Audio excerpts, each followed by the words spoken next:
escrito diciendo que finalmente no iba a poder venir por un problema que le había surgido, así que eventualmente voy a moderar yo.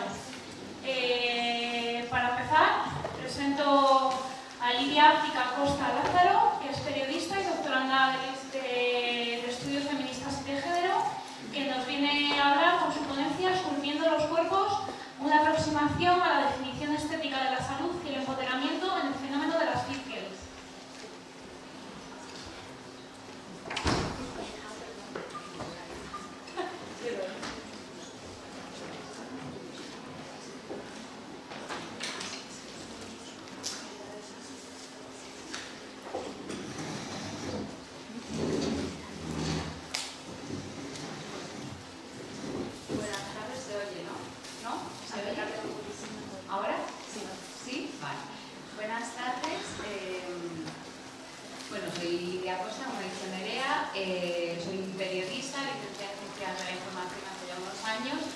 Trabajo desde siempre, yo 15-16 años trabajando en prensa de moda.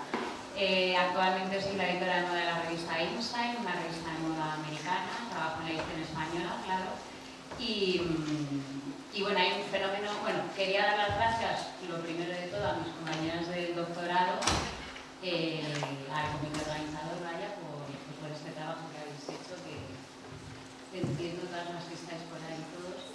Que bueno, es un trabajo de verdad para reconocer. Y bueno, voy a empezar, ya está, directamente. Os voy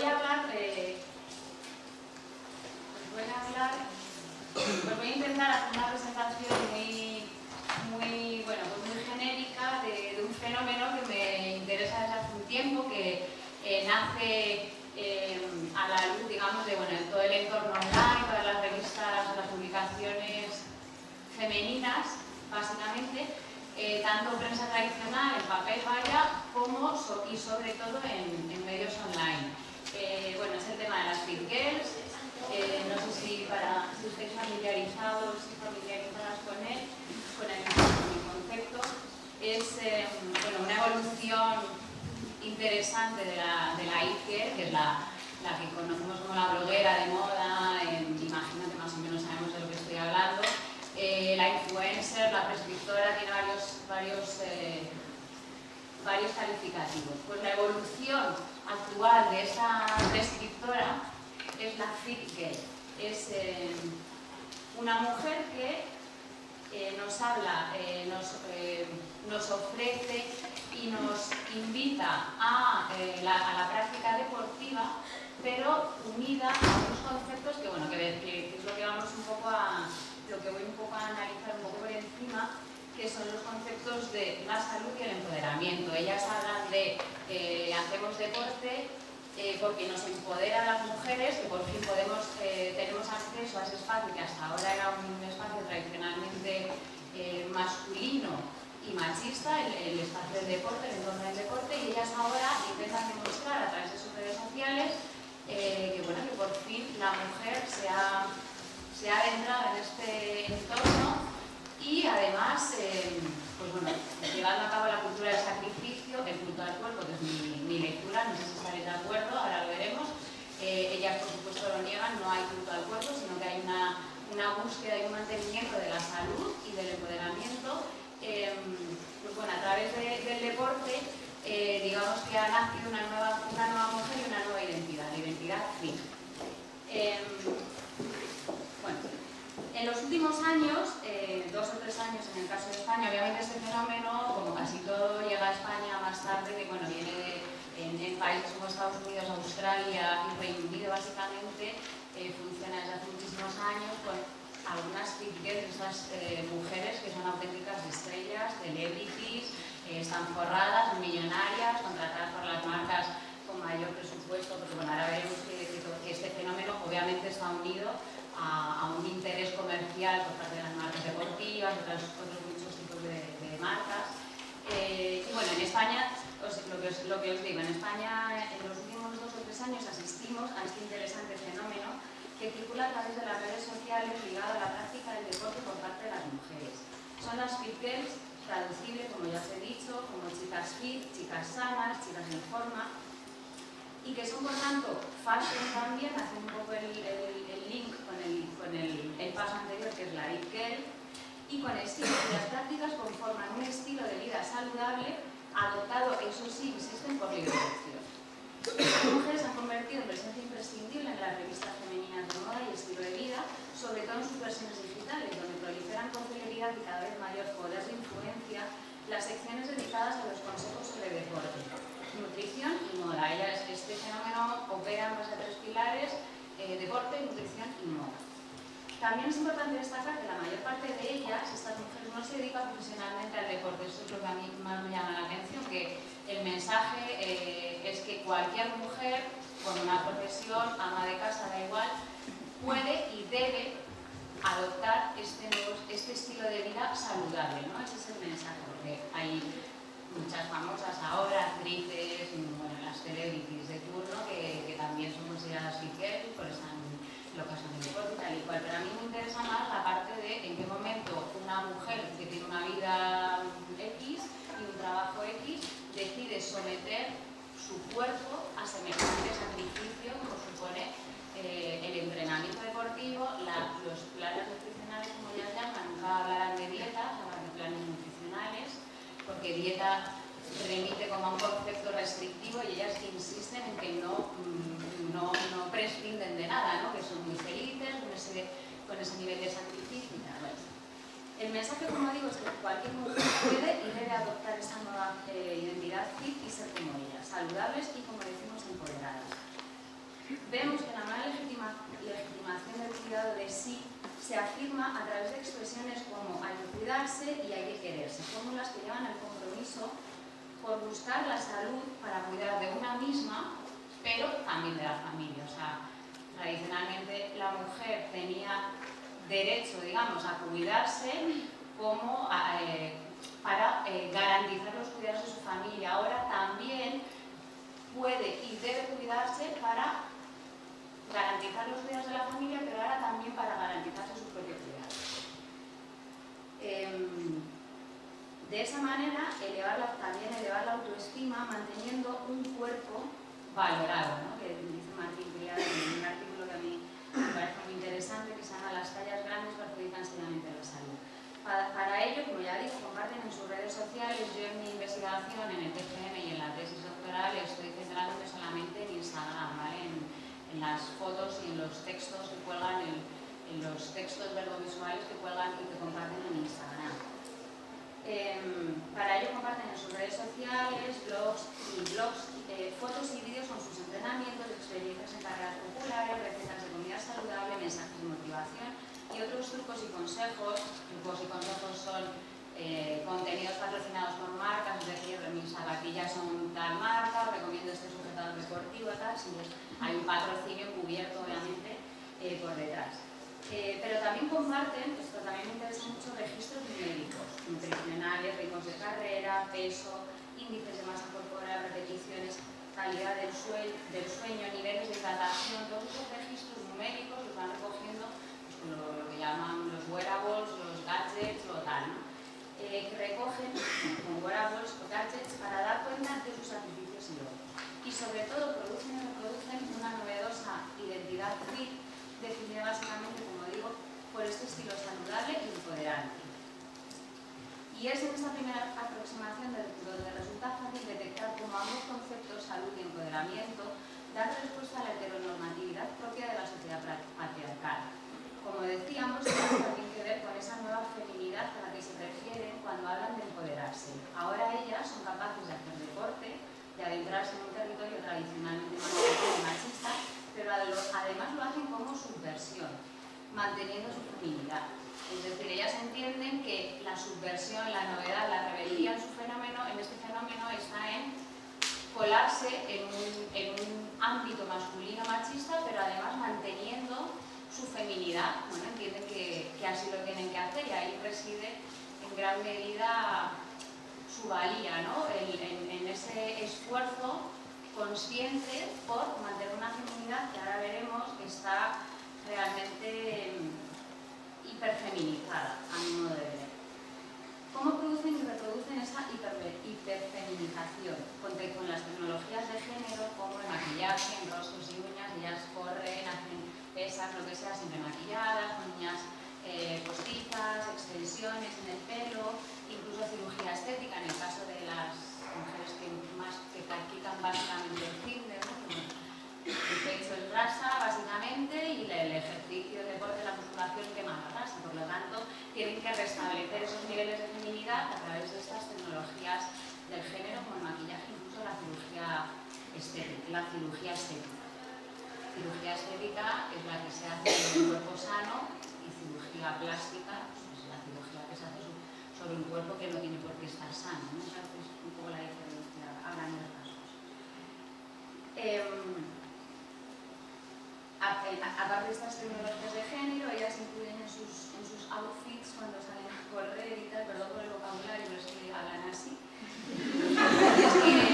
Hablan así y yo hablo así también de trabajo en moda, entonces habría que buscar los términos en castellano que seguro que existen, pero bueno, es verdad que es una mejora que es en inglés.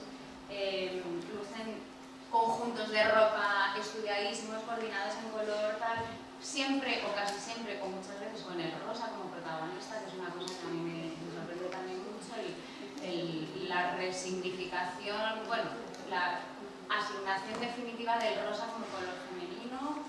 Ahí tenemos la carrera de la mujer, por ejemplo, asociada al cáncer de mama, ¿sabes? Una cosa que a mí me parece perversa, pero bueno, ellas utilizan mucho el rosa, llevan complementos como pulseras, cadenitas, con los lemas, con estas frases motivadoras, motivantes, tal. Y además usan un lenguaje infantilizado, ahora lo veréis, y hablamos de chicas, de mujeres entre 25 y 40 años, que no entiendo muy bien. Bueno, y entonces dicen, por supuesto, otro factor que parece ser ya un mandato de género para estas nuevas mujeres es la sonrisa permanente como muestra de su felicidad. La mujer empoderada, según ellas, debe mostrarse feliz y agradecida.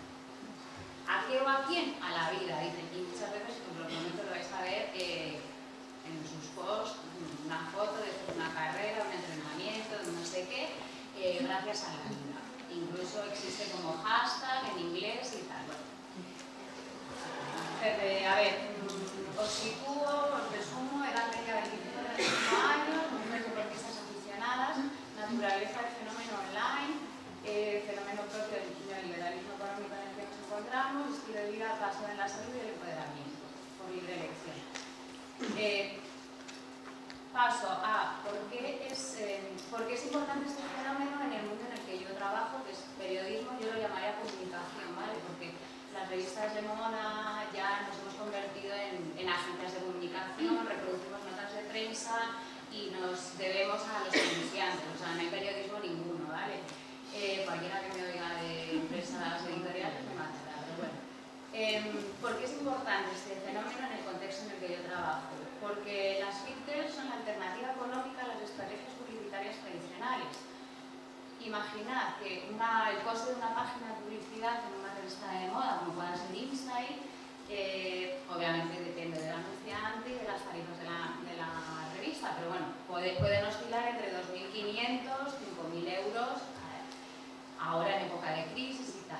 Un coste de zapatillas, el coste de un par de zapatillas que pueda regalar Nike, Reebok o la marca que sea, son 120 o 140 euros, ¿vale?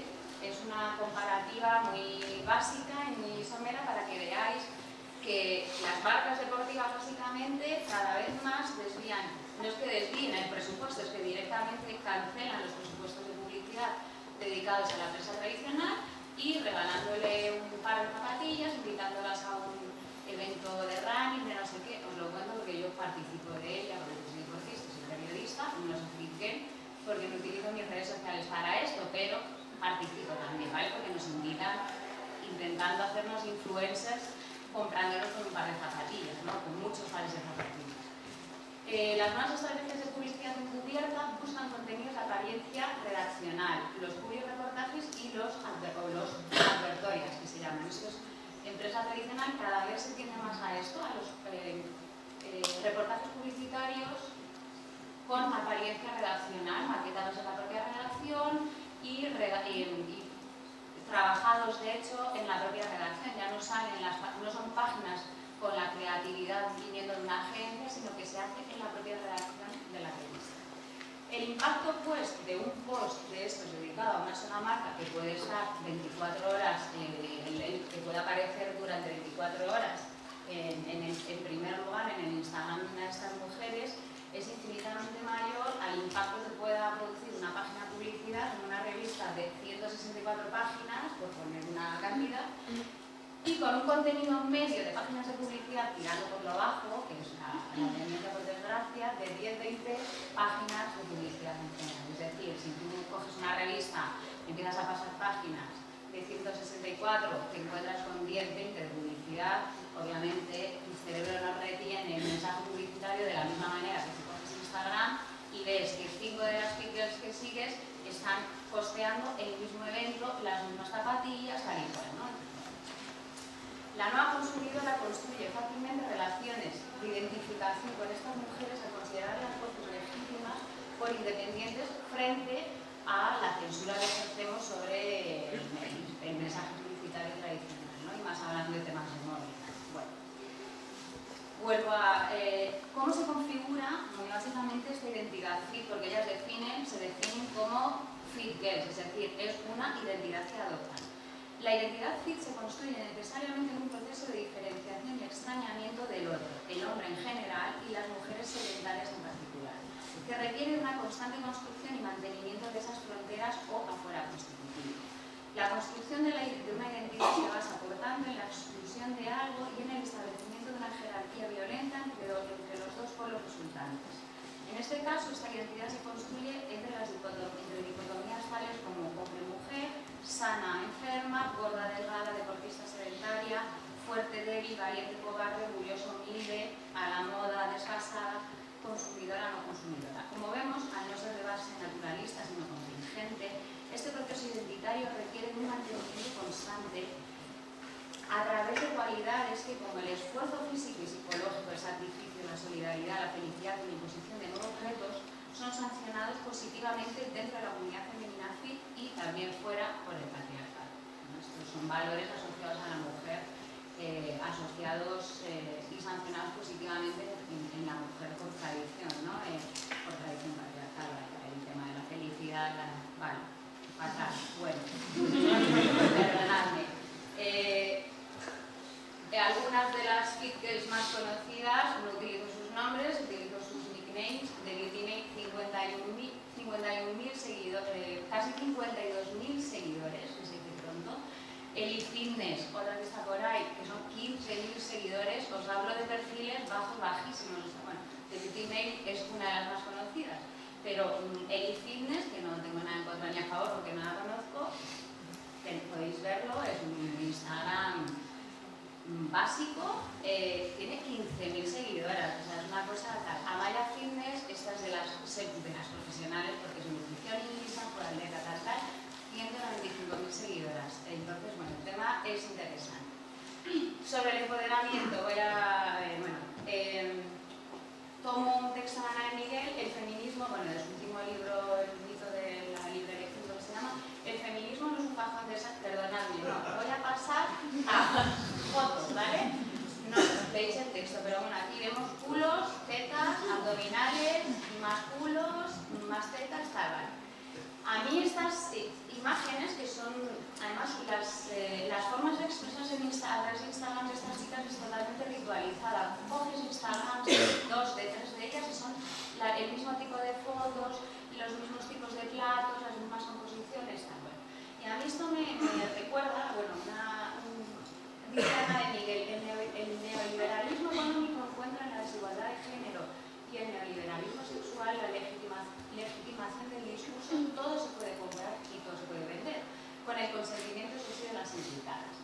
Los cuerpos troceados constituyen una metáfora simbólica del nuevo mundo que se configura como futuro previsible y hasta deseable.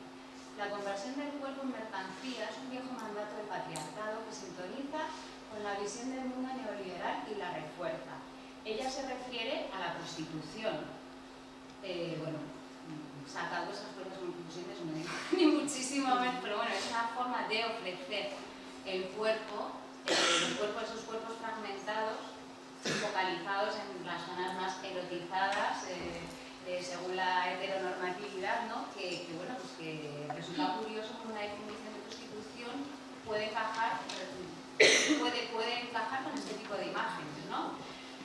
Luego, en este fenómeno hay dos prácticas perversas para mí, que es, bueno, hemos llegado a un territorio machista abierto únicamente para los hombres hasta ahora, pero no os preocupéis, mujeres, que si no podéis salir de casa, os decimos cómo seguir entrenando dentro de casa con una escoba, con una plancha, con una tabla de planchar, con tus mopas. Bueno, esto es un enlace de la edición digital de Telva, ¿vale? Que dice, te proponemos conseguir un abdomen liso con tus mopas de limpiar. Y luego tenéis aquí también el sacatal, ¿vale? Que no es anónima, que a mí me fascinó este vídeo, una tabla de ejercicios con el carro de sus hijos. O sea, tú como madre vas a sacar a pasear a tus hijos, no te preocupes, en un rato que tengas en el parque, no vayas a un gimnasio, no dejes a tus hijos, no te separes de tus hijos. Puedes entrenar, coges el carro, empiezas a trabajar el abdomen y tal. Eso me parece, y de Beauty Mail, que es muy fuerte, dice ni mancuernas, ni gomas, ni fitball. Con una escoba te puedes poner muy fit. Pues la Nicolás nos enseña en mi blog los mejores ejercicios para trabajar cansado. De un barrido quemarás muchas calorías. Y por último, de verdad, el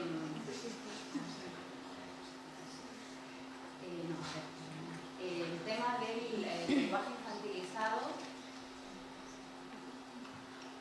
Bueno, el uso del color rosa, vemos una camiseta de la carrera de la mujer, que es esta carrera que organizan todos los años en distintas ciudades de España, la Asociación Española contra el Cáncer, para recaudar fondos supuestamente para la investigación del cáncer de mama, todas con camisetas rosas, y el lema, el eslogan es hoy ganan las chicas. El resto de días no sabemos, pero hoy ganan. Bueno, toda suerte veis aquí de dispositivos rosas, el outfit rosa, no sé qué rosa, la cartera para llevarte los tuppers, o sea, la bolsa para llevar los tuppers, son marcas que existen ahora que reproducen el six-pack, os lo digo si no os habéis dado cuenta, rosa, y la denominada Biblia del running ahora mismo en España, que se llama, el título es Correr es vivir a tope de power. ¿Vale? Y esta chica es de Beauty Mail, Cristina Streck. No sé cuántas ediciones lleva, no sé cuántos ejemplares ha vendido, os digo que una barbaridad, y ese es el mensaje, correr es vivir a tope de power. Por último, algunos de los hashtags más utilizados, entre ellas más utilizados, son yo no sudo brillo, os lo prometo, o sea, me tengo que instalar, no soy runner, hablo de mujeres de 25-40 años, ¿vale? Yo no solo vuelo, fit fam, cuando se refieren a su comunidad, hay una en concreto que hola fit fam, fit family, familia fit. No soy chica women's health, en este caso, juntas somos mejores, strong is the new sexy, no gym, no problem, cuando te cuelgan un entrenamiento en casa con el kilo de arroz, el paquete de, yo qué sé, o el mueble con ruedas, bueno, es que son, si no tienes gimnasio, no te preocupes que si sales de la cocina te preparamos un entrenamiento, ¿vale? O mueve tu culo. Y por último, de verdad, os he recogido un texto de Angela McRobbie sobre el nuevo control sexual. Dice, esta nueva mujer joven se enfoca hacia conceptos como la capacidad, el éxito, los logros, el disfrute, el derecho, la movilidad social y la participación. Estas nuevas dinámicas de control y regulación ya no hablan sobre lo que no deben hacer, sino sobre lo que sí pueden hacer, sobre lo que son capaces de hacer. Se reconocen pues como sujetos privilegiados del cambio social y quizás hasta se espera que estén agradecidas por el apoyo recibido. Os leo esa foto colgada hace, bueno, pues no lo sé, pero la semana pasada, o hace menos de una semana. Lady Finisher, que es otra figura española, no sé cuántos decenas de miles de seguidores, el texto que añade a esta foto, que es ella, es tener la capacidad de hacer magia con lo habitual, de convertir cada momento en oportunidad y de ver los tonos oscuros como el mismísimo arcoíris. vida, eres maravillosa. Creo que es la materialización de lo que acabamos de leer de Angela McRobbie sobre el nuevo contrato sexual. Y por último, de verdad, una de las narrativas en las entrevistas que realicé a estas mujeres para el TCM, bueno, pues hay una que quiero utilizar para terminar, una chica que se llama Kiss After Running, me decía, a veces digamos que solo se cuenta la parte bonita del deporte, que es la fundamental, que es la que fundamentalmente sirve como forma de alimentar la autoestima y la felicidad. Cuando sabes realmente lo que necesitas para conseguirlo, ese cuerpo deseado, puede no parecerte tan saludable, o puedes o no puedes pagarlo, o no te merece la pena el esfuerzo. Pero parte de los sacrificios, el desembolso económico, lo que puedes o no puedes hacer, el tiempo que te quita de otras cosas, lo que diríamos la letra pequeña, no es tan bonito ni apetece tanto. Y ya termino. Gracias.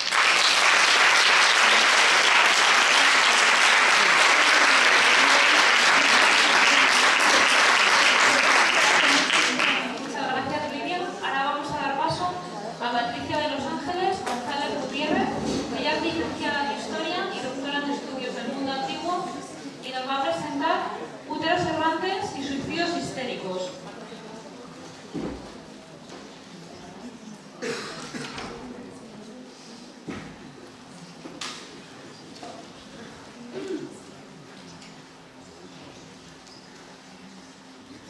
Bueno, ¿se me oye?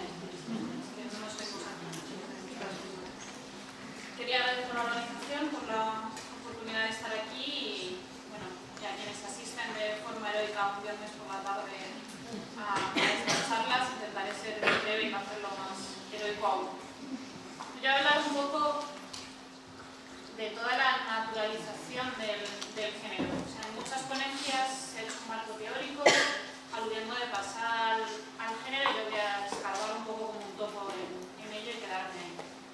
Sobre todo porque cuando lo vemos en el mundo antiguo parece más fácil, parece que la visión émic y la visión étic es más clara hasta que nos damos cuenta de que realmente esa frontera entre lo émic y lo étic es bastante más difusa de lo que creemos.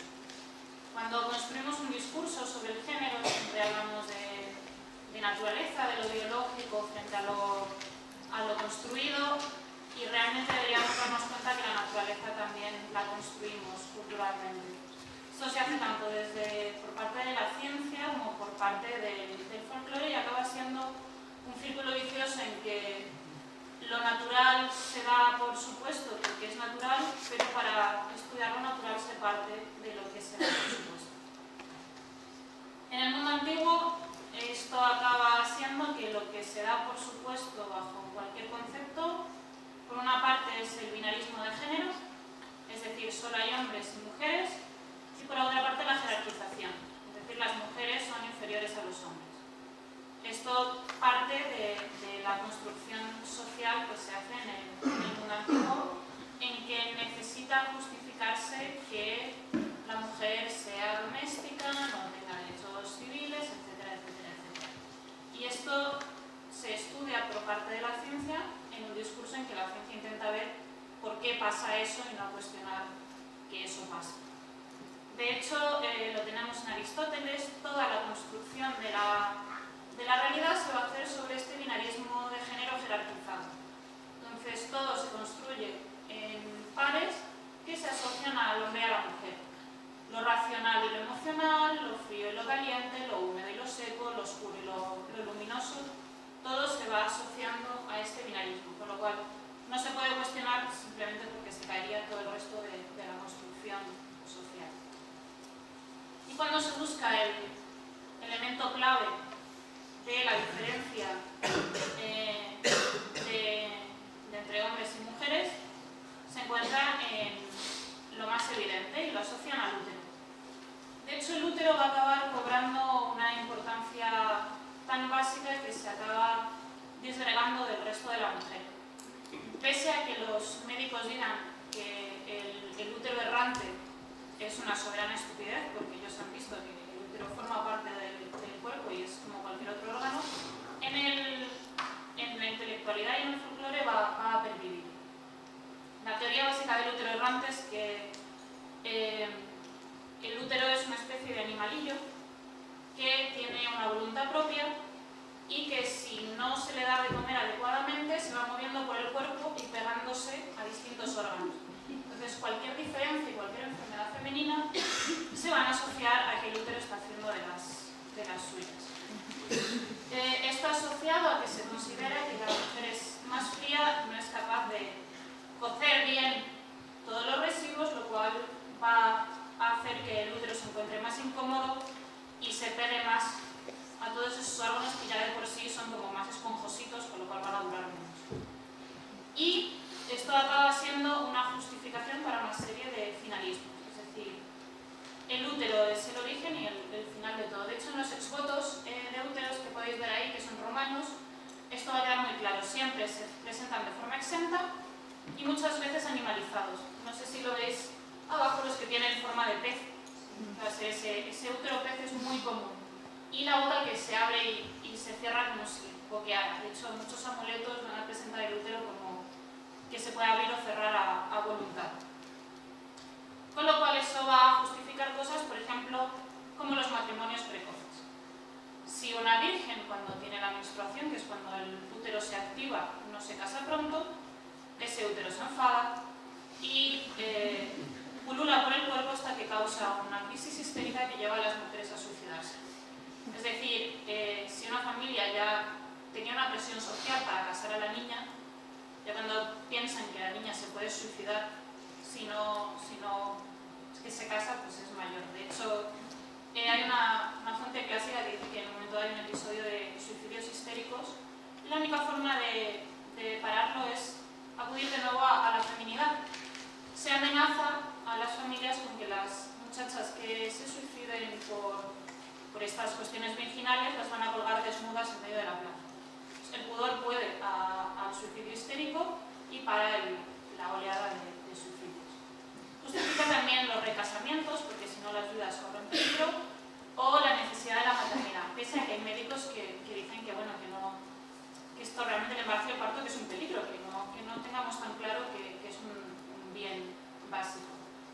De hecho, Apuleyo en un momento dado se casa con una viuda rica intentando desheredar a los hijos le acusan de magia, de seducir a la mujer con magia, y dice, no, si yo no lo he hecho por mí, si yo esto lo hago desinteresadamente, es que si no la viuda se va a morir, que lleva mucho tiempo sin tener sexo y está teniendo ya crisis, y yo lo he hecho por el bien de la pobre mujer, que si no se va a acabar suicidando. Y parece que cuela, porque por ello no le pasa nada. Y se ve también muy bien en la caracterización de la no mujer, es decir, la mujer que se sale de estos circuitos normativos deja de ser mujer como tal. Entonces, las prostitutas, por ejemplo, no se asocian a la maternidad, pero tampoco se asocian a los derechos o a los privilegios que podría tener una mujer como tal mujer, es decir, la protección, el derecho a no ser violada. De hecho, todavía, si lo vemos en la actualidad, los chistes perversos sobre si una prostituta violada está siendo violada o robada son muy característicos de esta época. Lo cual nos lleva a cómo se transmite eso. Es decir, esto que en el mundo antiguo lo vemos y parece como muy aséptico y todos nos reímos, probablemente tiene una pervivencia muy grande que nos afecta a todos.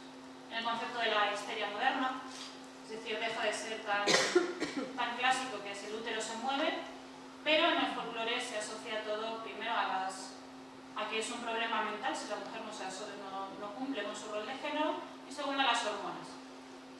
Y seguimos considerando que hay un binarismo en que hay hormonas femeninas y masculinas y las mujeres tienen útero y tienen hormonas femeninas. Eso lleva a viñetas como esa de la hormona asesina de hoy tenemos la regla, hoy queremos destruir el mundo, de repente tenemos un gatito y se nos pasa. Y esto ha perdido mucho y se sigue basando en los mismos estereotipos de género que se basaba el corpus moderno. Por otro lado, también ya otra cosa, que es que el cuerpo normativo va a ser el del varón, cis, hetero, blanco. De hecho, cuando se analiza la sexualidad desde el punto de vista biológico, se busca el gen homosexual, pero no se busca el gen heterosexual, porque lo heterosexual es la base y se entiende como normativo. Lleva también a, por ejemplo, que la mayoría de ansiolíticos se receten a mujeres porque el dolor físico se asocia al estrés. Entonces, como estamos histéricas, nos dan ansiolíticos cuando vamos con un infarto, literalmente. Como también el infarto se estudia, sobre todo en varones blancos, casi todos los estudios médicos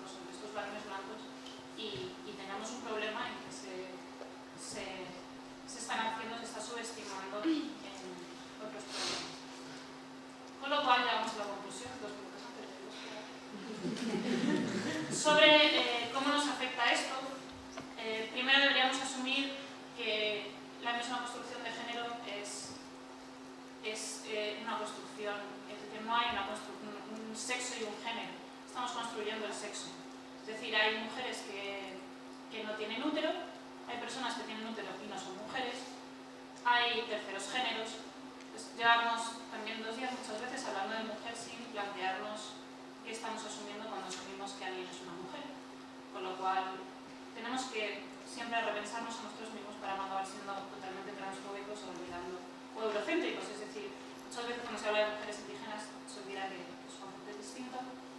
Tenemos que evitar también centrarnos solo en lo que ya hemos hecho de construcción de los roles de género, en que las mujeres accedemos al deporte, accedemos al trabajo, pero estamos no cuestionando de dónde viene la identidad de género, y evitar los esencialismos no solo por parte de la sociobiología, que casi todo el mundo dice, bueno, la sociobiología apesta, pero a veces desde el mismo feminismo estamos contribuyendo a perpetuar esencialismos muy grandes, a veces de una mistificación de la mujer que no lleva un empoderamiento, sino que lleva a todo este tipo de centralizaciones. Muchas gracias.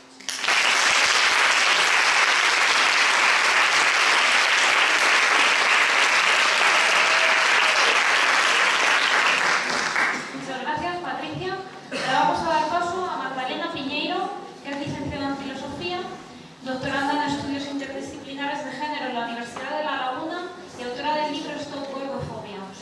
Ella nos va a hablar con la ponencia de la gordofobia como presión y su intersección con el género.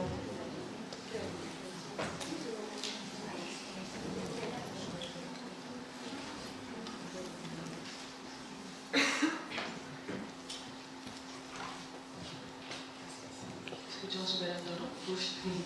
Hola a todos, todas. Bueno, como todo el mundo le ha dado ya las gracias a la organización por haber montado esto, yo les voy a dar las gracias por haber tenido una camiseta XL para mí. Porque pensé que no había y había, y no suele pasar esto en las organizaciones ni políticas, ni culturales, ni nada. Bueno, como decía la compañera, yo voy a hablar de la gordofobia como presión y su intersección con el género, pero antes de empezar a hablar, me gustaría dejar claras algunas cosas, porque Sandra Harding en Existe un método feminista dijo que si existe tal cosa, una manera de hacer, generar conocimiento feminista, es dejando claro, antes que nada, nuestra posición, ¿no? Es decir, desde dónde estamos partiendo nuestra investigación, desde qué punto estamos hablando, y así romper un poco con la supuesta objetividad machocéntrica que no existe. Entonces, yo, bueno, me defino como mujer, sé lo que sea que signifique eso, como decía la compañera, como gorda, evidentemente, y pobre. Y entonces mi punto de partida, evidentemente, mi investigación es con un sentido de liberación, de lucha contra las opresiones. Entonces me considero pues anticapitalista, feminista y antigordofóbica. Y desde ahí investigo y desde ahí estoy trabajando estos temas. ¿Vale? Entonces, dejar todo claro al principio. Bien. Por si acaso, ¿no? Vale. Entonces, bueno, yo aparte de todo esto, pues soy una de las fundadoras de una página de internet que se llama Stop Gordofobia. Empezamos hace 3 años a trabajar denunciando la discriminación que sufrimos las personas gordas. Entonces, entre muchos debates, de repente un día nos preguntamos si la gordofobia era en sí misma una opresión, ¿no? Porque como que veníamos pensando siempre que la gordofobia era como que estaba relacionada con la norma de la delgadez que se nos exige a las mujeres, pero de repente nos encontramos con que había muchos hombres gordos que también sufrían gordofobia, y entonces dijimos, uy, quizás esto va por libre, ¿no? Entonces, bueno, mi trabajo, yo me centré en el concepto de opresión de una filósofa estadounidense que se llama Iris Marion Young, que se basa para definir la opresión en los movimientos sociales de liberación de los años 70 en Estados Unidos, y define la opresión como una subyugación sistemática de un grupo social, un grupo de personas, X, ¿no? A manos de otro grupo con cierto poder social, ¿no? Entonces se mantiene a través pues, de creencias, de la ideología, la reproducimos en nuestras instituciones sociales, etc. Entonces, ella dice que esta opresión lo que genera, ¿no? Tiene efectos pues, de impedimentos, barreras sistemáticas, desventaja, exclusión. Entonces nosotros fuimos viendo un poco que en Stop Gordofobia se denunciaba toda una serie de impedimentos que las personas gordas vivíamos a diario, ¿no? y que estaban suponiendo una limitación en nuestras vidas. Entonces ahí empezamos como a atar un poco los cabos con el tema de la opresión y yo me meto con Iris Marion Young para un poco fundamentar esto. Según Iris Marion Young, la opresión tiene 5 caras, ¿no? De estas 5 caras que ella define, para que un grupo determinado podamos considerarlo oprimido, basta con que cumpla una de esas 5 caras. Y las personas gordas cumplimos 4 de las 5. Entonces, la primera de esas caras es la que no cumplimos, es la explotación, ¿no? Porque es una cuestión o de clase social, o de raza, o de género, que pues, las gordas estamos explotadas como, a lo mejor como pobres, como mujeres o como negras, pero no por ser gordas. Entonces esa queda fuera. Pero las otras 4 sí que las cumplimos. Entonces, las paso a explicar un poco, ¿no? Para que vean por qué la gordofobia es una opresión, y es una opresión que hay que luego mezclarla con otras, ¿no? Porque vivimos en un mundo en el que todos tenemos ciertos privilegios y ciertas opresiones. Bueno, la segunda característica es la marginación, que Jung la define como la exclusión de las personas del sistema productivo, ¿no? Es decir, pues las personas mayores o las personas con diversidad funcional quedan al margen del sistema productivo porque no se les considera productivas, y esto les genera una vulnerabilidad material y personal. ¿Por qué? Porque al no considerarte productiva en un sistema como el capitalista, en el que todo gira en torno a la productividad, pues te sientes una mierda, básicamente, ¿no?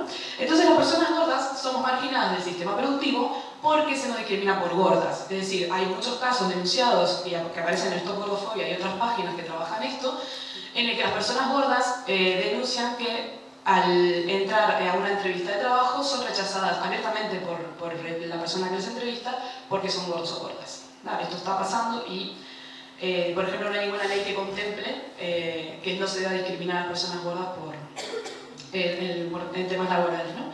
Luego, la tercera característica es la carencia de poder, que está relacionado con una diferencia de autoridad, con una diferencia de voz, ¿no? Una de las cosas que suele pasarnos mucho a las personas gordas que hacemos activismo gordo es que cuando vamos a hablar de nuestra lucha o de nuestras reivindicaciones, hay gente que se ríe de nosotras. Es muy común. Las gordas estas, en vez de hacer política, se deberían dedicarse a dieta y hacer deporte, ¿no? Y meterse en el mundo fitness y tal. Entonces, lo que me está de fondo en todo esto es que automáticamente, al ver un cuerpo como el mío, la gente cree que no tenemos autoridad para hablar ni sobre nosotras ni sobre nada. Y esta carencia de autoridad, incluso cuando estoy denunciando algo que sufro, ¿no? Esto está relacionado con esta carencia de poder. Ni siquiera tengo poder por este cuerpo para denunciar mi propio dolor. ¿Vale? La siguiente característica es el imperialismo cultural, que Jung define como el momento en el que el grupo opresor universaliza su propia experiencia para convertirla en discurso que va a definir la realidad general, ¿no? Es decir, visibiliza por completo el punto de vista de las personas oprimidas. Y esto pasado, por ejemplo, evidentemente con el tema de los pueblos originarios, ¿no? Ay, el descubrimiento de América, festejemos el 12 de octubre, ¿no? Y resulta que, bueno, que lo que estamos festejando pues son unos cuantos millones de personas asesinadas. Entonces, en estos casos pasa lo mismo, es decir, las personas gordas no tenemos referentes culturales que hablen de cómo tiene experiencias pues, sexuales, sentimentales, de trabajo, lo que sea, una persona gorda. No estamos en los libros, en las películas, en la tele somos el número de turno sobre la epidemia de la obesidad.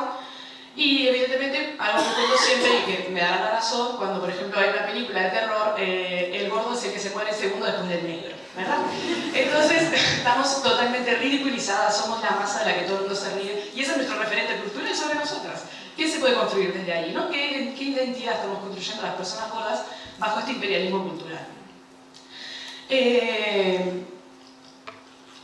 Una parte importante de esto entonces es que al ser estas representaciones las que nos están definiendo, nosotras nos definimos a través del ojo del opresor, como le ha pasado históricamente a las mujeres que se han definido a través del ojo del hombre, ¿no?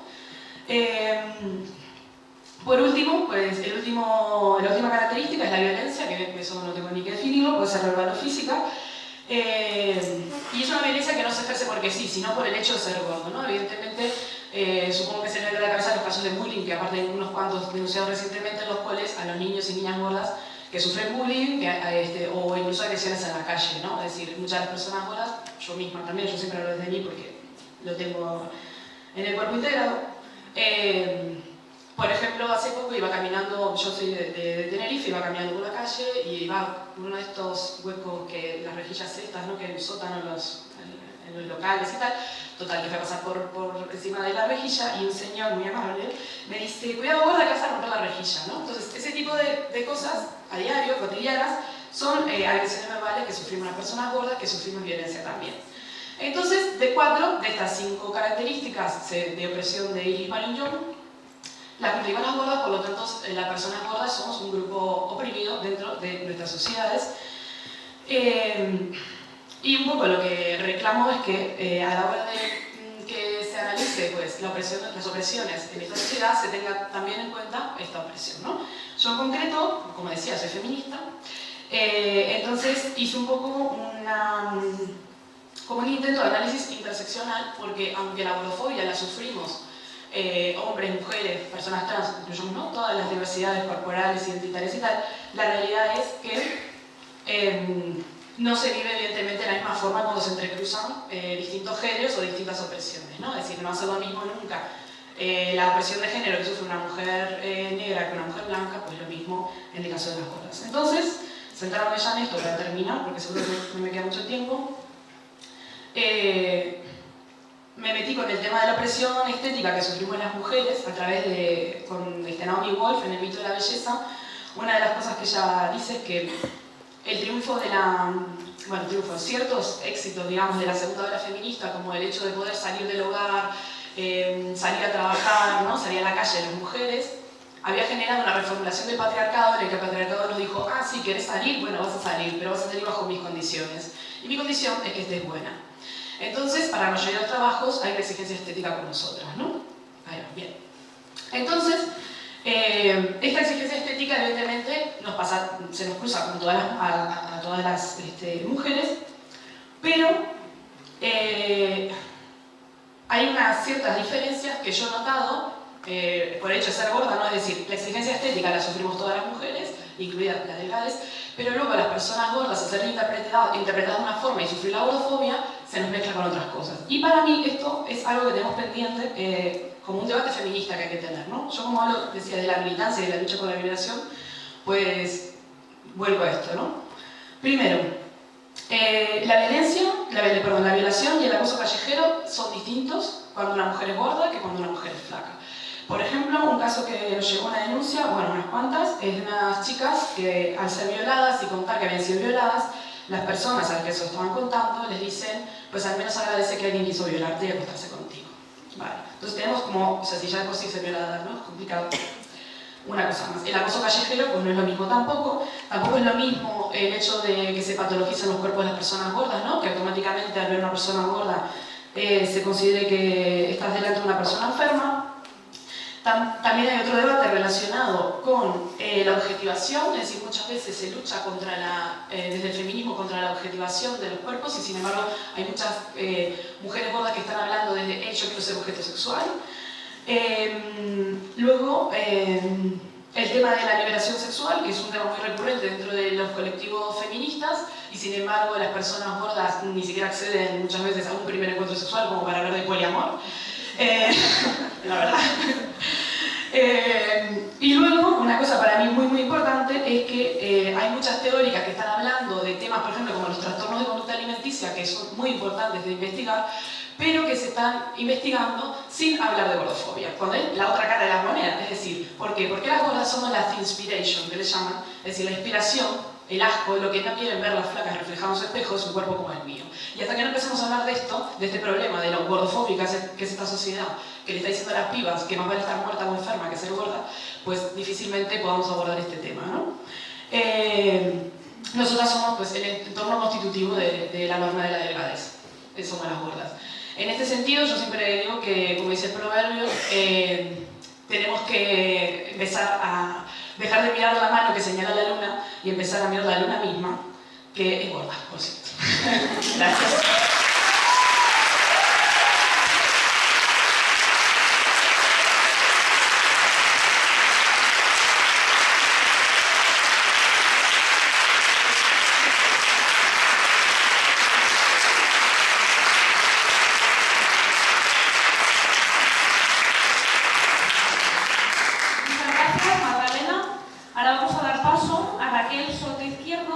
Ella es doctoranda en Bellas Artes y se dedica al diseño industrial ponencia se titula Nuevos cuerpos que vestir, nuevas identidades que crear. Bueno, buenas tardes a todos y a todas. Muchas gracias por la presentación.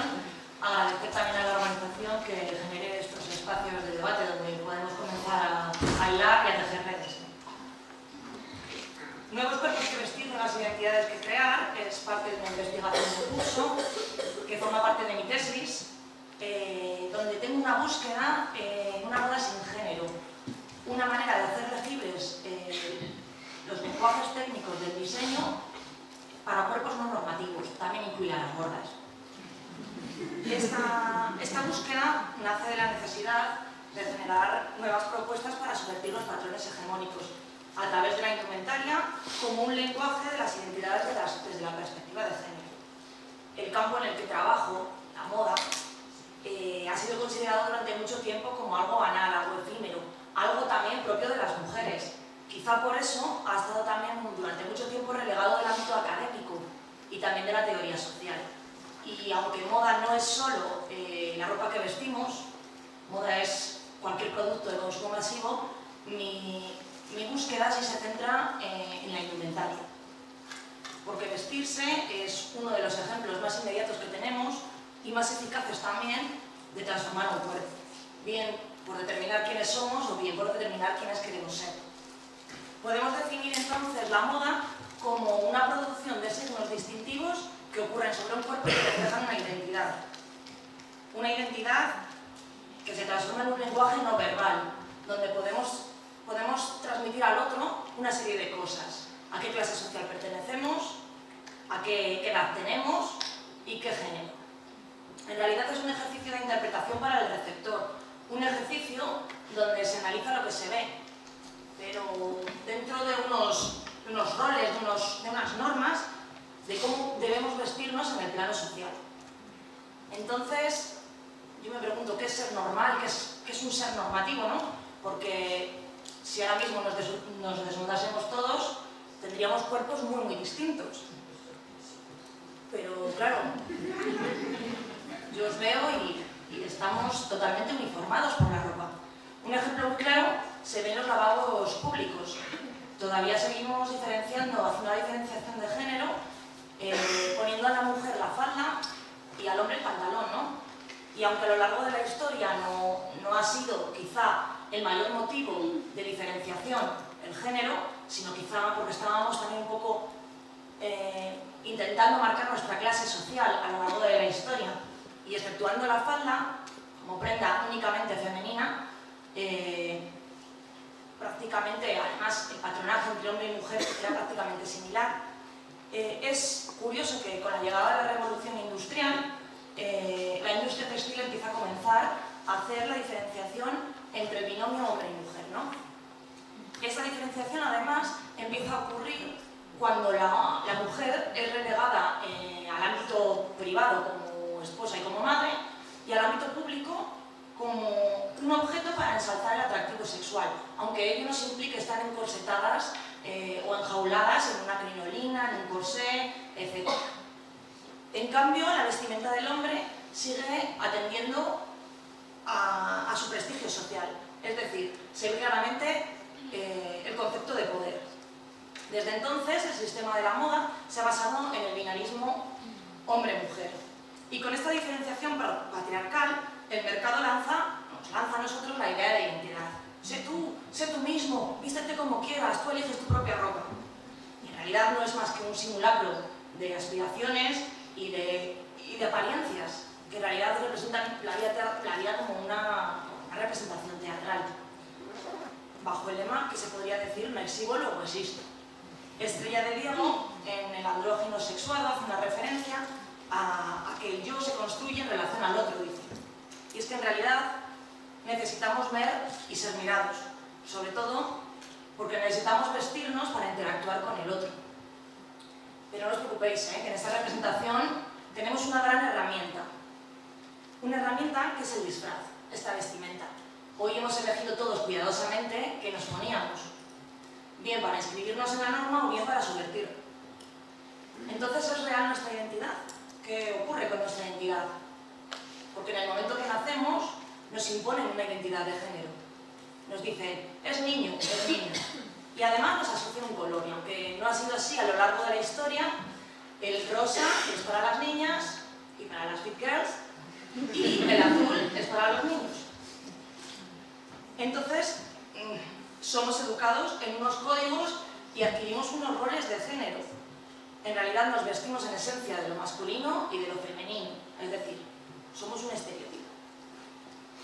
Estrella de Diego, volviéndola a citar, dice: no pertenecemos a un género por lo que vestimos, sino por lo que proyectamos. Por tanto, nuestro cuerpo, nuestra identidad y nuestro género se describen en un contexto social, político, cultural, es decir, en una normatividad. En esa normatividad de la que hablábamos antes. Y el contexto actual encaja en todas las categorías de poder. Hombre, blanco, sano, heterosexual, y por supuesto con dinero. Y en contra, los cuerpos no normativos, los inferiores, todos los que están fuera. Los excluidos de los cánones, los que no se basan en el sistema sexo-género. Ahí caben todos. Las nuevas identidades las determinan. Y por supuesto, estas nuevas identidades, a lo largo de la historia, han hecho visibles la capacidad de ser esto y ser lo otro a la vez. Os pongo como ejemplo a Rosa Bonheur, que fue una de las pioneras del travestismo. Adoptó el atuendo masculino porque necesitaba acceder a espacios que eran confinados para los hombres. Eso sí, claro, pero en el permiso autorizado del poder, es decir, del médico y del Estado. Esta indumentaria masculina se fue haciendo más popular entre la mujer, y con la llegada de la bicicleta, muchas mujeres comenzaron a vestir con atuendos masculinos. Comenzaron a ganar más libertad de movimientos y más comodidad. Claro que si el sistema poder, el sistema hombre, hubiese sabido que este invento, la bicicleta, nos hubiese dado tanta libertad de vestimentaria, seguramente nos la hubiesen prohibido. Y la primera expresión textil que lucha o que difumina la frontera entre los géneros es el bloomer. Ese tipo de pantalón abombachado que en realidad fue inventado por Amelia Bloomer y adoptado por las primeras posturas feministas. Porque la mujer necesitaba mayor libertad para hacer las acciones cotidianas. Fue denunciado también por incitar al amor libre e incluso fue prohibido por la medicación y los médicos, es decir, el poder otra vez, porque afectaba la fertilidad de la mujer. En realidad, la industria textil no fue ajena a este movimiento y lo que hizo fue absorber la moda pantalón. La absorbió y la volvió a lanzar al mercado de una manera chic y casual, ya vanguardista. Las mujeres años posteriores comenzaron a fumar, a adoptar las prendas masculinas, a llevar pantalones, a llevar trajes de Coco Chanel, pero se habían alejado de la lucha. Sí cabe destacar que todas ellas contribuyeron a convertir al pantalón como el símbolo de emancipación femenina. Claro que la falda, como es de mujer y es inferior, pues solo es para los aseos públicos y para la mujer, ¿no? Ahora que además parece que las fronteras hombre-mujer parece que se han difuminado y nos venden la equidad de género, ¿no? No nos engañemos porque se sigue necesitando hacer la distinción. Y un ejemplo muy claro lo tenemos en las tiendas de ropa. Se sigue subdividiendo producto moda en moda hombre y moda mujer. Y aunque los nuevos diseñadores y las nuevas propuestas de las grandes marcas intentan difuminar esas fronteras, nos lanzan modas a gender, genderless, ungendered, boyfriend, unisex. En realidad, lo único que nos presentan es a él libre y a ella dominada. Una distinción de género donde las herramientas de poder, una vez más, quieren masculinizar a la mujer, pero en muy pocas ocasiones feminizarlo. Entonces la cuestión no es vestir un cuerpo, sino reivindicar una identidad única, pero ¿cómo no? ¿Cómo conseguir mayor apertura en la industria hacia la diversidad y sin caer en el estereotipo? Porque los cuerpos, nuestros cuerpos hoy ya están vestidos de cuerpos, por lo que considero que el vestido es el espacio de lucha. Lo que me parece curioso también es que los cuerpos, los otros cuerpos, las nuevas identidades, se siguen sirviendo de este sistema de la moda y siguen adscribiéndose a lo masculino y a lo femenino. Quizá los diseñadores, yo como diseñadora me debo preguntar quizá unas nuevas preguntas, alejándome de los roles y dejar de entender hombre y mujer, masculino y femenino como contrarios y empezar a dibujarlos en un continuo de fronteras movibles donde en realidad transitemos por los géneros. Quizá, y para finalizar ya, tenemos que comenzar a deconstruir el género vestimentario investigando las necesidades de los nuevos cuerpos y las nuevas identidades, aunque ello va a ser muy duro y va a llevar a un gran cambio social que creo que debería comenzar por unas nuevas maneras de educar. Muchas gracias.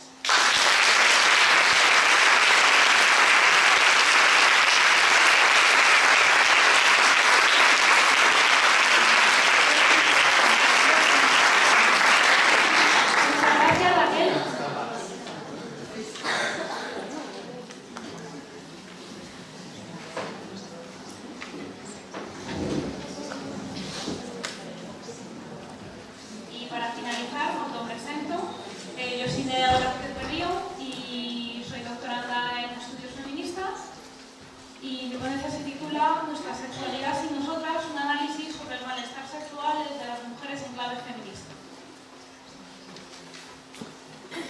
Por favor.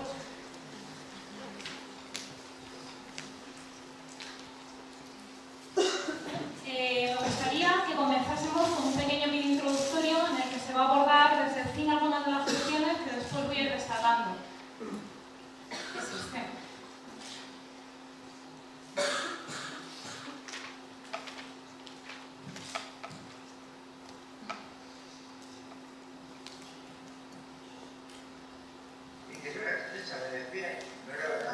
Sino que él aquí se pica aquí de mano.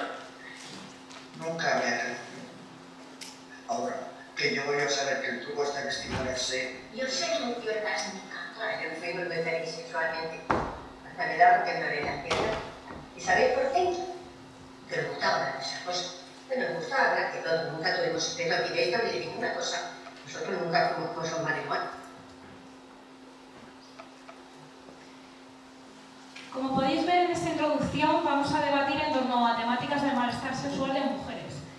Shere High es una sexóloga feminista que en los años 70 realizó una encuesta y posteriormente un informe, el llamado Informe High, en el que se trataba de una manera amplia, abierta y preguntando directamente a las propias mujeres sobre su vida sexual.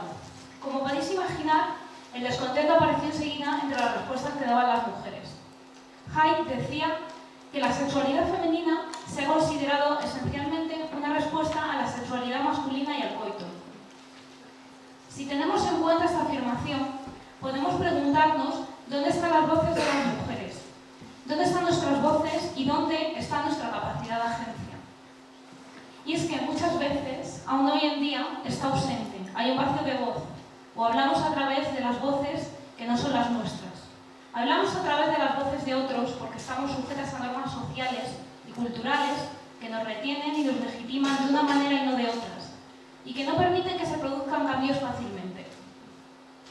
No sé si me estoy explicando del todo con esto, pero creo que es importante traer aquí estas cuestiones porque lo que no es nombrado al final parece no existir y por lo tanto acaba desapareciendo de nuestra vista. El lenguaje moldea la realidad también. Judith Butler decía que colocarse fuera del campo de lo que es enunciable supone poner en peligro el estatuto de uno mismo como sujeto. Y bien, me gustaría que ahora tuviéramos en mente dos planos de la realidad, dos espacios, el privado y el público. Y quiero que dibujemos en nuestra mente un camino que va desde el primer espacio hacia el segundo, y también al contrario, desde los actos públicos hacia los que tienen un carácter íntimo, privado e incluso individual, porque esto nos puede ayudar a entender la perspectiva que vamos a tener y la forma de mirar que pretendo adoptar en este análisis sobre el malestar sexual. Estos dos planos que os estaba describiendo no son los compartimentos estancos que podríamos pensar que son. Entre ellos hay múltiples conexiones y matices que hacen que nada sea privado del todo o que algo sea puramente público sin haber permeado de alguna manera en la intimidad. La sexualidad no es un acto privado y particular como tal. No es algo que acontece solo en los dormitorios de las casas y ya está. Hay mucho más.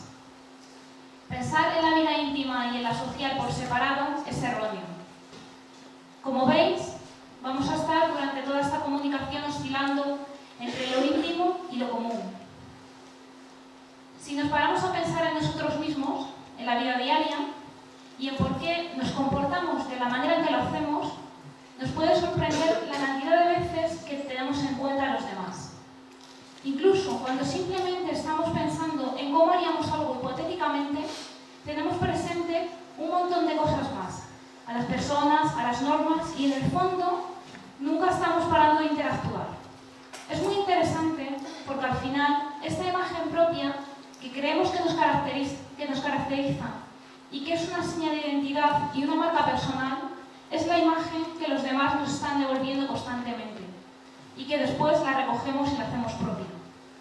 Ahora me gustaría que viésemos otro fragmento de la misma película porque creo que así podremos poner algunas de las cosas que hemos dicho ya en relación con el malestar sexual de una manera más tangible que si lo digo a viva voz.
Bien, en esta escena se produce un juego de interacción que podemos analizar. Aunque parezca que no existe comunicación entre la mujer que está en su casa vistiéndose y el hombre que acaba de llegar, sí que la hay y además juega un papel importantísimo. Ella se está comportando de tal forma que cree que su interlocutor, que en este caso suponemos que es su pareja o su marido, como se muestra en otras partes de la misma película, va a tener como resultado una reacción hacia ella, una reacción esperadamente positiva. Esto lo vemos claro si atendemos a las poses que ella pone a propósito cuando está en la habitación, al fondo del pasillo, y que cree que puede estar siendo vista momentáneamente por él.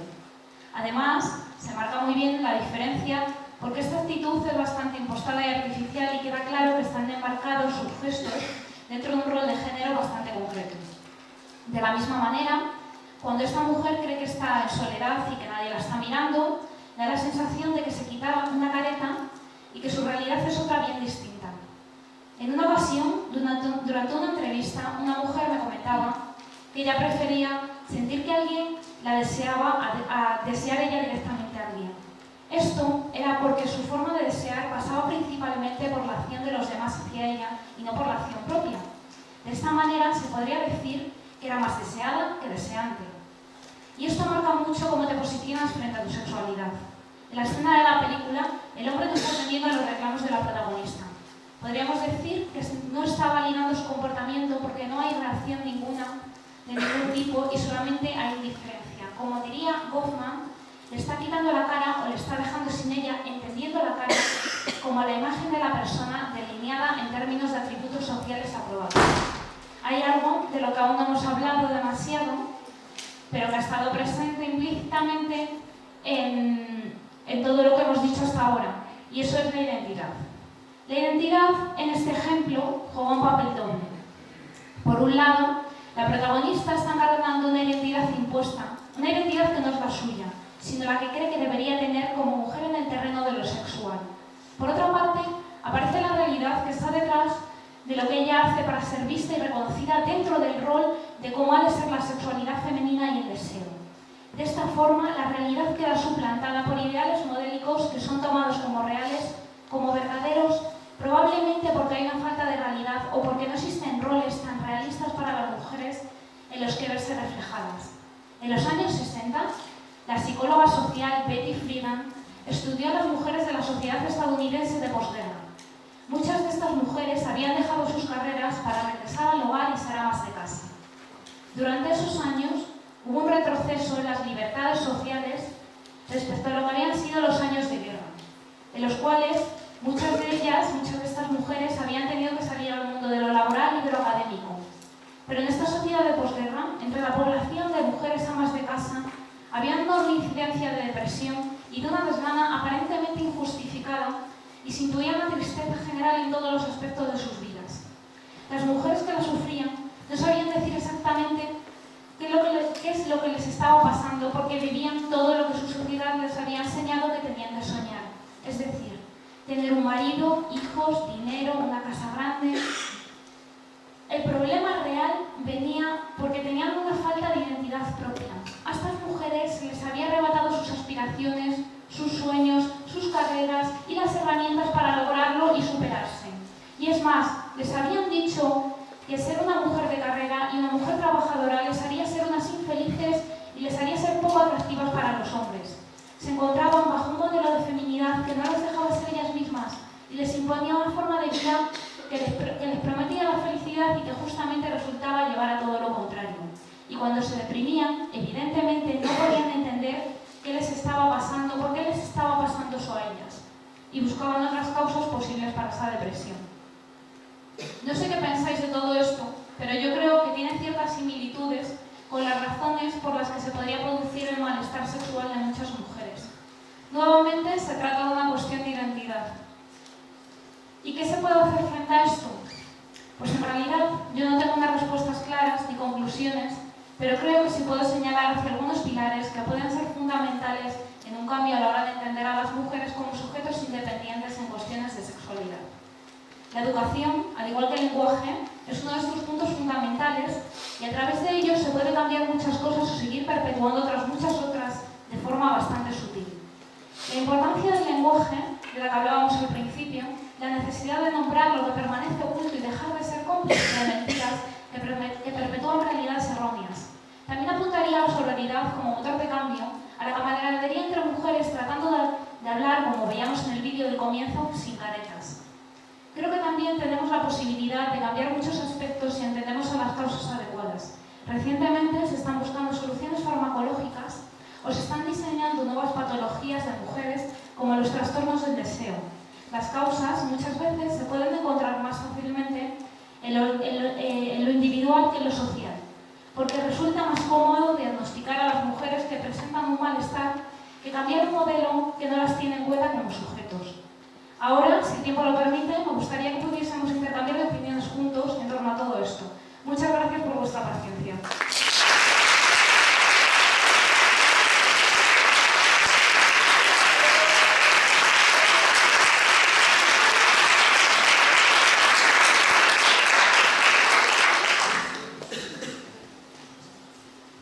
Y abrimos el debate. ¿Alguien quiere hacer alguna pregunta?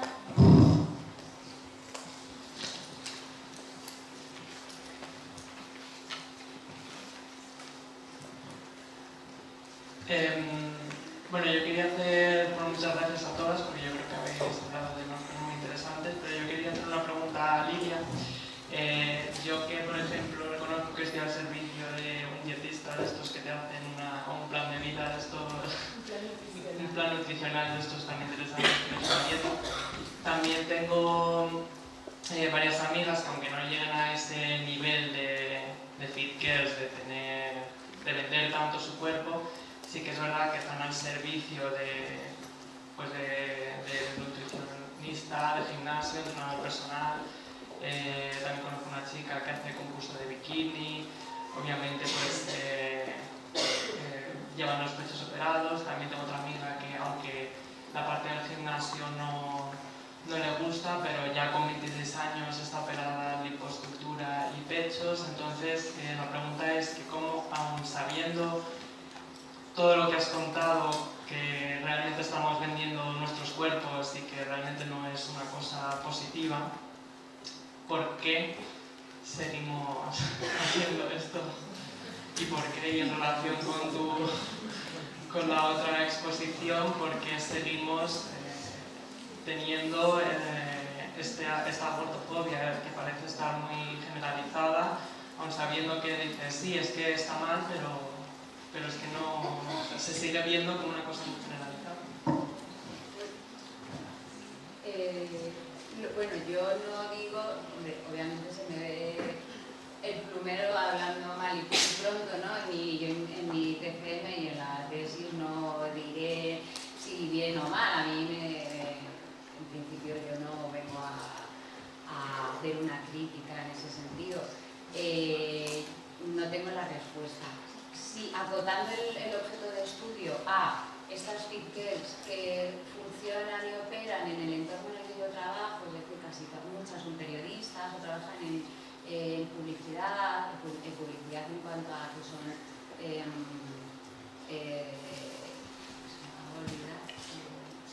compran y venden publicidad para revistas o trabajan en centrales de medios y tal. El por qué siguen haciendo esto o se van sumando progresivamente a este fenómeno, en este caso concreto de mujeres, entiendo que hay un interés económico, es decir, hay un patrocinio de marcas. Yo como periodista de moda estoy comprada también en mi revista y lo reconozco. Cuando a mí me regalan o me invitan o tal, sé que como contrapartida tengo que publicar. O sea, no hay una ley escrita, pero es como tenemos que funcionar, ¿no? Y estas chicas que funcionan de esta manera a través de sus redes sociales, entiendo que también buscan un beneficio económico y un reconocimiento en esa comunidad online que cada vez aglutina a más personas individuales, a más mujeres, pero además cada vez aglutina a más movimientos, fenómenos, carreras, grupos de entrenamiento. O sea, es como algo que va creciendo de manera incontrolada y en la que hay un peso específico relacionado con el tema comercial o publicitario, patrocinio, llamarlo X, brutal. En este sentido, lo que yo sigo sin entender como una chica cualquiera, yo sin ser periodista o una estudiante de instituto o una chica que está empezando la carrera, entendiendo que son jóvenes, muy jóvenes tal, no entiendo cómo ese afán en exhibir, exponer sus cuerpos vestidos para practicar deporte en un Instagram. Yo tampoco lo entiendo, pero bueno, antes había una comunicación también sobre los selfies, no sé muy bien cómo se dice, que es un poco también eso, ¿no? Que esa obsesión por esos primeros planos, con la boca pintada, esas cosas erotizadas en principio, la verdad es que no tengo la respuesta. Pero bueno, ya te digo que en este tipo concreto de mujeres que operan en estos entornos profesionales relacionados con la publicidad, con el periodismo, la moda, el estilo de vida y tal, yo creo que un poco van por el vestido, ¿no? Que al final es la búsqueda de reconocimiento. Primero es la búsqueda de un cuerpo determinado, homogéneo, todas tienen más o menos los mismos cuerpos, porque obviamente no me da tiempo a contar prácticamente nada, pero se huye de una musculatura excesiva. No hablamos de fitness, de los concursos estos bikini, de fitness y tal, hablo de mujeres que practican running, algo de pesas y tal, pero se huye de una musculatura excesiva, o sea, se busca un cuerpo muy determinado, un cuerpo que nunca llegas a alcanzar, porque detrás de todo esto está la cultura del sacrificio, el busca tu mejor versión, o sea, constantemente estamos manipulando nuestro cuerpo, el cuerpo es fuente de insatisfacción permanente. A mí me espeluznó ese lema que hay ahora, que funciona con todas estas chicas de busca tu mejor versión. Hoy me levanto y buscando mi mejor versión, es una auténtica locura cómo utilizan este hashtag y cómo la utilización de este hashtag significa algo tan realmente perverso y en mi caso, y a mi modo de ver, con una violencia simbólica brutal, ¿no? El no estar, el empujarnos a que nunca estemos satisfechos. Entonces, tenemos que estar constantemente actualizando esos entrenamientos, esos planes nutricionales, es el uso de determinados cosméticos, participar en determinados eventos deportivos, comprar determinadas zapatillas. O sea, al final es una mantener un poco la maquinaria del consumismo neoliberal más brutal, ¿no? No sé, se me ocurre.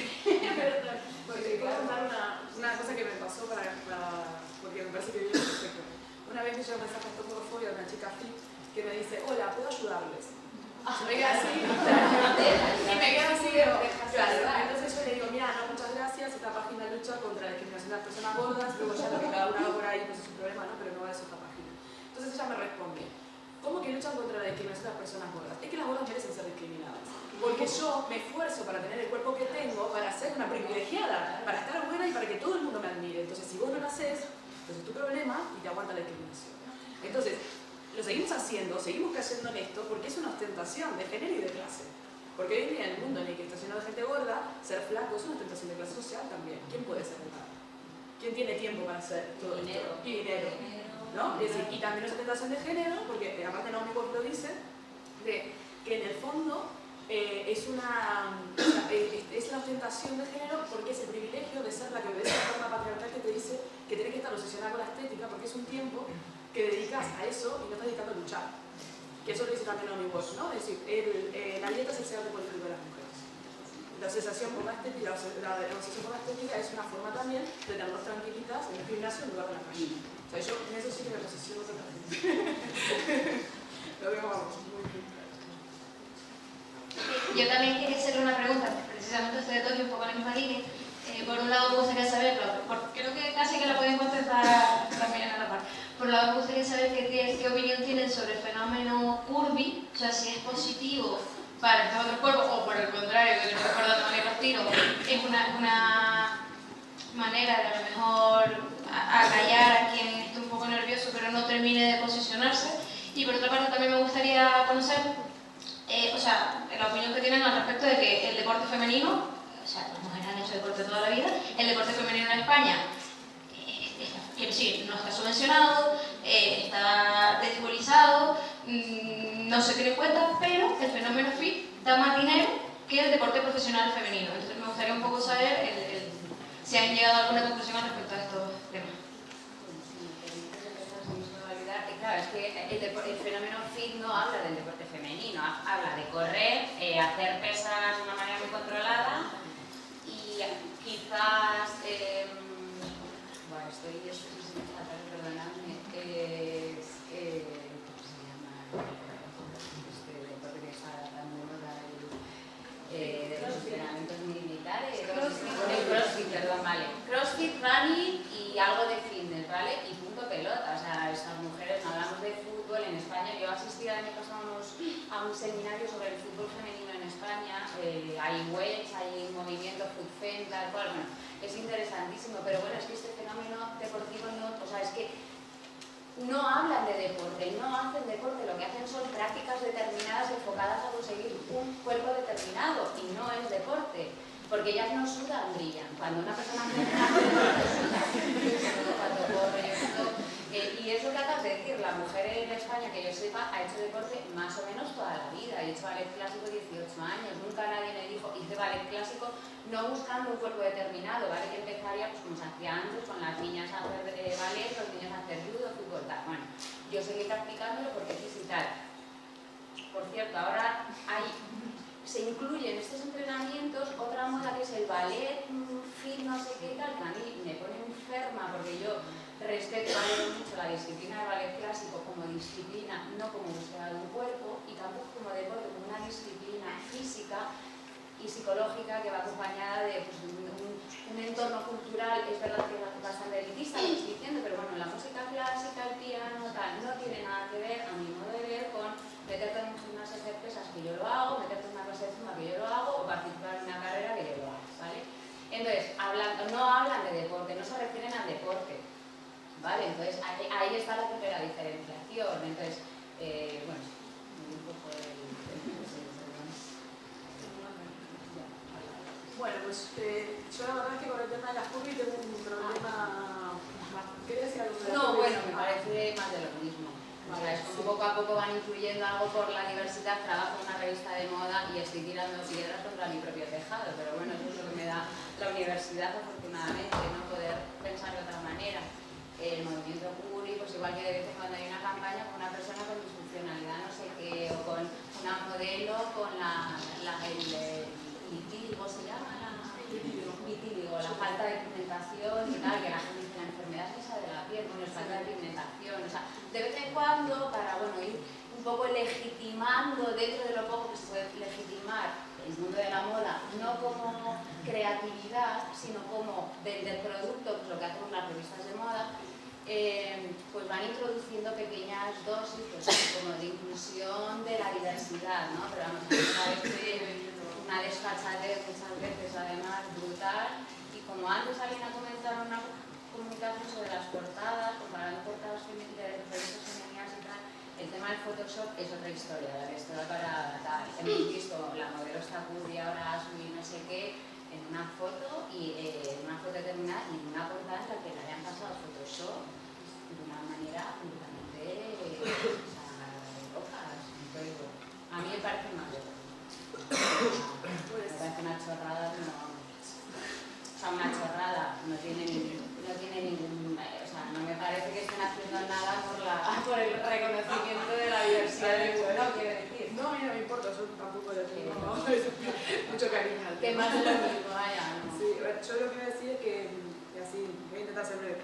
El tema curvy a mí me resulta conflictivo con el tema de la lucha antigorofóbica, porque me parece que es un intento de que se acepte a solo una parte de un amplio grupo, ¿no?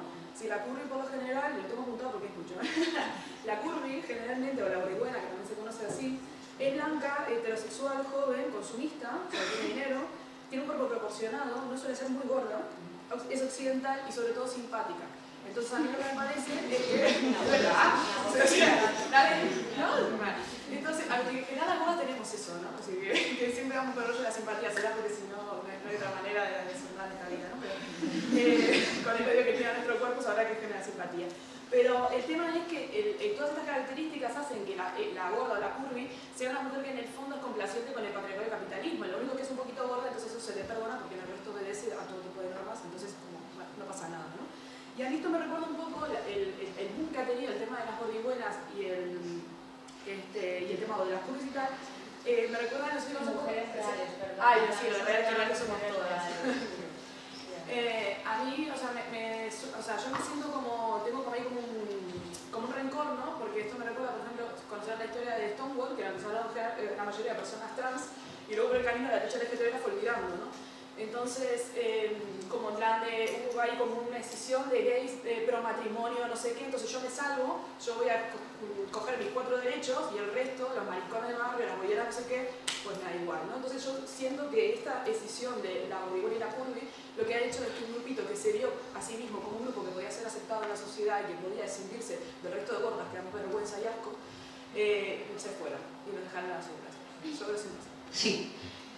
Bueno, nos estamos pasando de tiempo, pero había 2 palabras pedidas desde hace un rato, entonces si os parece que las 2 personas formulen cada una su pregunta y contestáis desde la mesa, pero sí os rogaría a todas la mayor brevedad posible, porque a las 7 tenía que haber empezado ya la conferencia magistral, nos tenemos que marchar y vamos a quitar tiempo ahora, que ha venido desde muy lejos a contarnos muchas cosas, entonces, bueno, aquí, por favor, mucha concreción y brevedad. Gracias.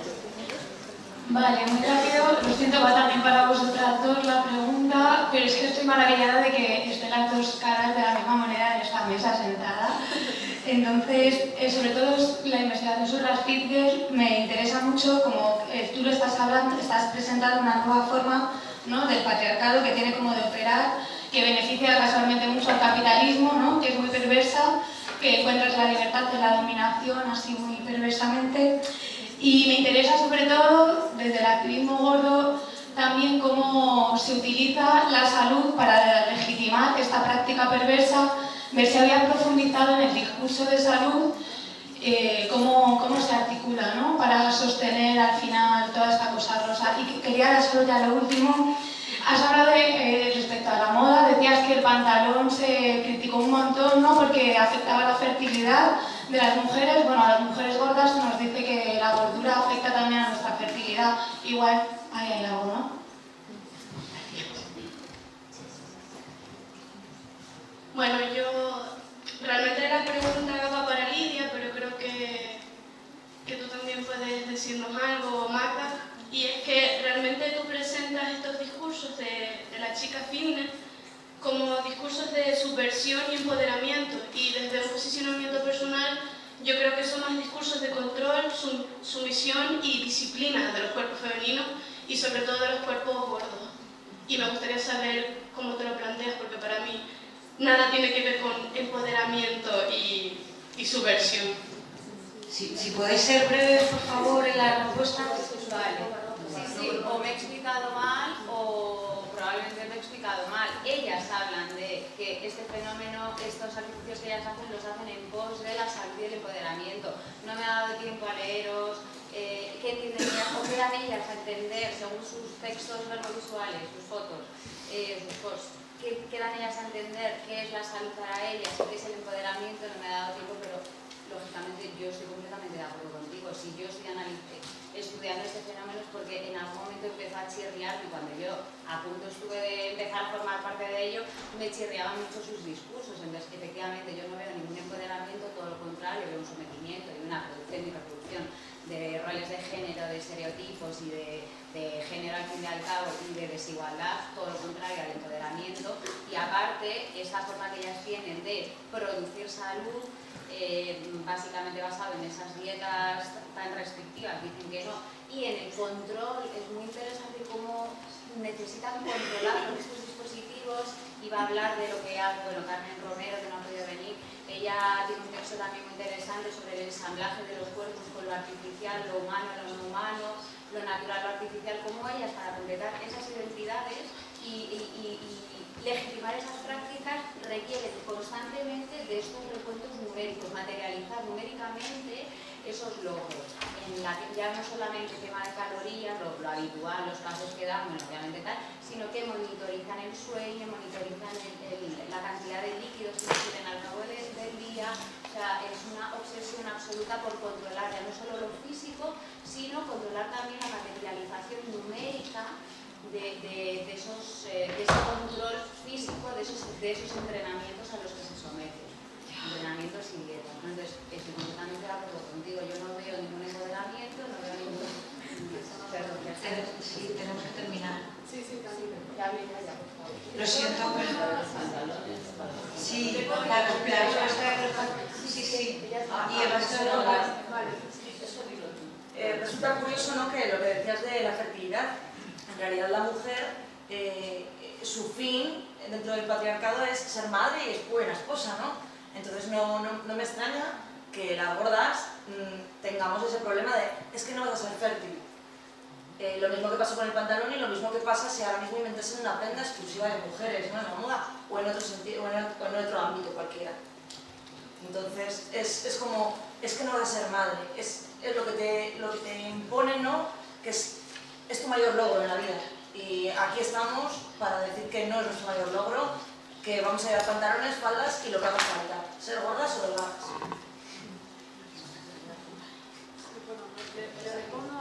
Sí, pero muy breve, por favor. Sí. Lo siento mucho porque no han hablado todas las compañeras de la mesa, pero...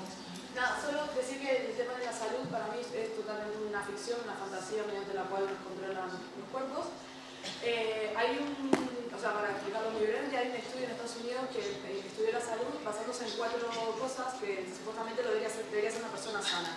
La primera es no fumar, la segunda es no beber, la otra es comer 4 piezas de fruta y verdura al día y la siguiente es hacer 1 hora de ejercicio al día. Por favor, que levante la mano, ¿quién hace eso aquí? ¿Quiénes? ¿Sabes cuántas?